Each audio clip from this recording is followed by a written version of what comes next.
Chapter 7. The wild geese spent the night on the northern tip of Oland and had to struggle against a fierce wind on their way to the mainland. When they reached the first skerries, they heard a great roar, and the water beneath them suddenly turned quite black. The geese flew lower, but before they had reached the water, the storm from the west caught up with them and hurled them out towards the open sea. The waves were running high and sea-green with white foam on the crests.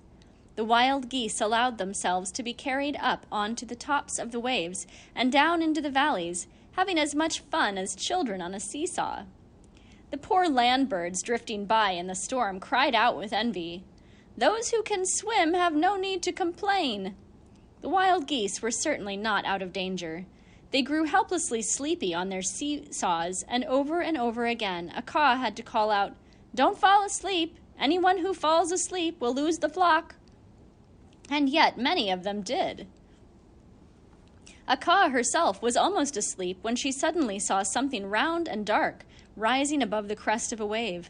"Seals! Seals! Seals!" she called shrilly, and they all rose into the air with a great flapping of wings, the seals so close that they snapped at the feet of the last goose.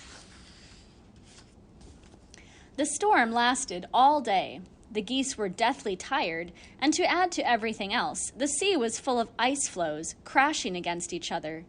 They were worried about the night and could still see no land. Darkness fell quickly, the moon hidden behind the clouds, the ice floes crashing, and the seals singing their wild hunting songs. It was as if heaven and earth were about to fall apart. But then the boy thought the roar was suddenly even greater, and straight ahead of him, only a few meters away, he saw a bare, rough mountain wall. The geese were flying straight at the cliff, so how could they possibly escape crashing into it? Then he saw the small opening to a cave. The geese flew straight into it, and the next moment they were in safety. The first thing the travelers thought about was to see if anyone had been saved. None was missing except Kaksky, but she was old and wise and would be sure to find them soon. They were all delighted with the fine shelter they had found, but suddenly Yixi saw something glimmering green dots in the darkness. "Those are eyes! There are wild animals in here!" cried a caw in terror, and the geese rushed back towards the entrance. But Nils could see better than the geese, and he called them back. "That's nothing to be afraid of. They're only kind sheep." The geese greeted the sheep, bobbing up and down, but the leader, a large ram, said not a word in welcome, and the sheep just sighed heavily.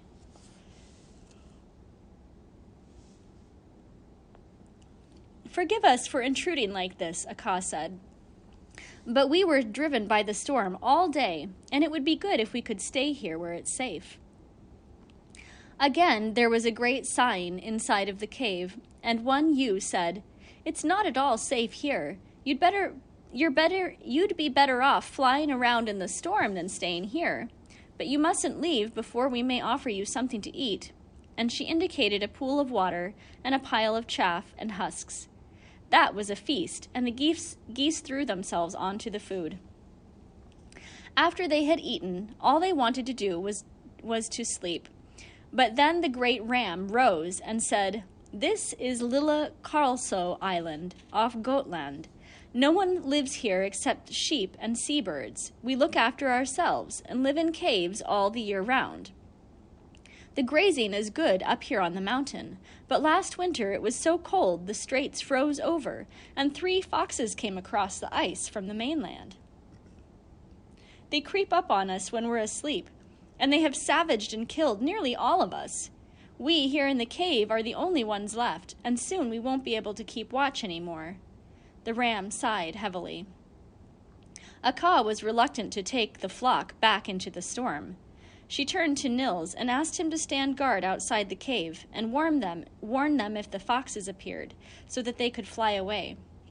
He was only moderately pleased with the assignment, but anything was better than going back into that storm.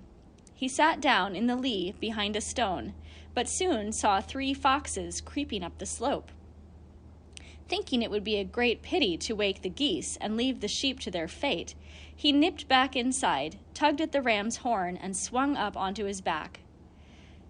Up you get, father. We're going to scare off those foxes. The foxes had stopped in the cave entrance at first, but now they were sneaking further in. Charge straight ahead, the boy whispered in the ram's ear. The great ram charged, and the first fox was thrown head over heels out of the cave. Charge to the left, cried the boy, steering the ram's head in that direction. The ram aimed a tremendous blow at the second fox and rammed it in its side. It tumbled over, and before fleeing, the third fox hard at its heels. I think they've had enough for tonight, said the boy. I'm sure they have, said the ram. Now you lie down in the wool on my back and go to sleep. The next day the ram went around with the boy on his back to show him the island, which was like a large round house with perpendicular walls and a flat roof. If you're on your own, you must watch out for cracks in the roof. If you fall down one, that's the end of you, the ram warned him. The cliffs were full of birds' nests, though today eider ducks, guillemots, and razorbills were all out on the sunlit sea fishing for herring. The remains of the foxes' meals were strewn all along the shore.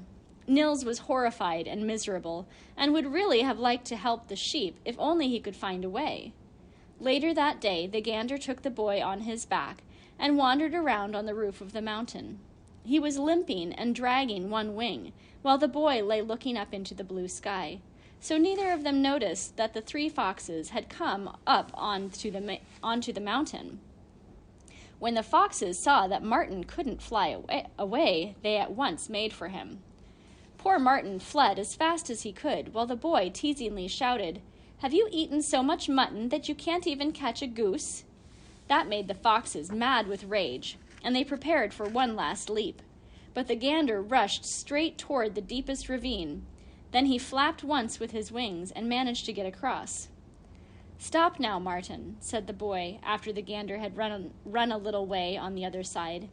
Behind them they could hear the wild howls and the thuds of heavy falls, but they saw no more of the foxes. That night the geese slept out on the mountain, and the boy lay in the short, dry grass. The moon was full and round, so it was hard to sleep. He reckoned it must be the night before Easter Sunday. As he lay there thinking, he saw a bird outlined in black against the moon, and a moment later a handsome stork was beside him, asking if he would like to go on a flying trip in the beautiful moonlight. They had once met a Glimminghouse, and Nils was pleased to see him again. So off they went, heading straight towards the moon, but after a while the stork landed on a deserted seashore of a fine level sand. He drew up one leg and said, "I'll take a little rest here. Meanwhile, you can take a look around, but don't go too far." Nils thought he might go up onto a sand dune and see what the land looked like on the other side. Then his clog struck something hard, and there in the sand lay a thin, verdigris green copper coin. So worn, he didn't bother to pick it up, but when he raised his eyes again, he was amazed. 2 steps away was a dark, high wall with a great towered portal, glittering sea quite hidden by the wall. The boy realized there was something ghostly about this, but he very much wanted to know what was behind the portal, so he quickly went in. He came into a large paved square with tall houses all round it, and seething with people, men in fur-trimmed coats over silken clothes, plumed berets on their heads, the women in long skirts and pointed caps.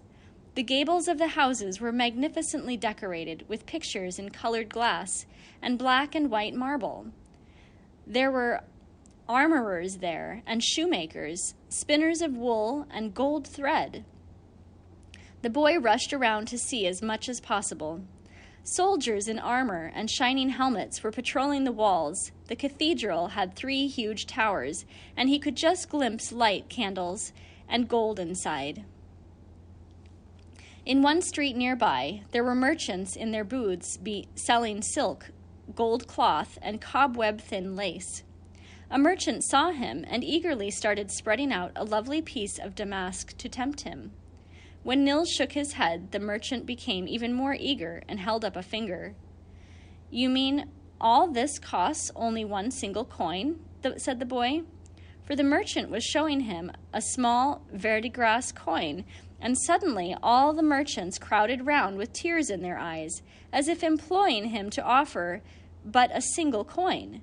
Then he remembered the coin in the sand and ran back to look for it. He found it and was about to hurry back, but then the town had vanished, and all he could see in front of him was the sea. He felt the stork nudging him with his beak. "You seem to be standing there fast asleep, like me," he said. "What was that town I saw?" said the boy. "You were probably dreaming," said the stork, "but I have to tell you that they say there was once long ago a magnificent town here called Vineta. As punishment for the arrogance of the inhabitants, it was sent to the bottom of the sea. For 1 hour, only every 100 years, it is allowed to come up again in all its glory. If a merchant had succeeded in selling you something, Tom Thumb, then the town would have been allowed to stay on land, and its people live and die like the rest of us." "Then that was the town I saw," said Nils. "You brought me here so that I could save it, and then I didn't." He put his face in his hands and wept. For 2 days the boy was quite unlike himself, speaking not a single happy word, and grieving that he had not been able to save that wonderful town. Akaw and the gander both told him it had been a dream or an optical illusion, but the boy didn't want to believe them and was deeply distressed. At that moment, Kakski returned to the flock, and she certainly knew what to do. "If Tom Thumb is grieving for an old town, we can soon console him. Just you come with me." The wild geese said goodbye to the sheep and flew to Goatland. Nils sat there looking down at the flat island with its budding trees and flowering meadows. Without him noticing, the geese flew west towards the coast, but then he happened to raise his eyes, and his astonishment was beyond all words. The blue sea lay before him. On the shore, a town with walls and towers, churches and gabled houses, quite black against the bright sky. They looked just as handsome as those he had seen on Easter Eve, but he soon realized there was as great a difference between the two as when one day you see a man in purple silk and jewels, and the next day you see him poor and in rags. In the valley of Visby, which had been allowed to stay on the land, the tall church towers were roofless, the windows gaping and empty, the floors overgrown with grass, the glittering glory all gone. Who knows whether the sunken town had not become as decayed as this one, thought Nils. Perhaps it was just as well things had gone as they had. Then he stopped grieving over it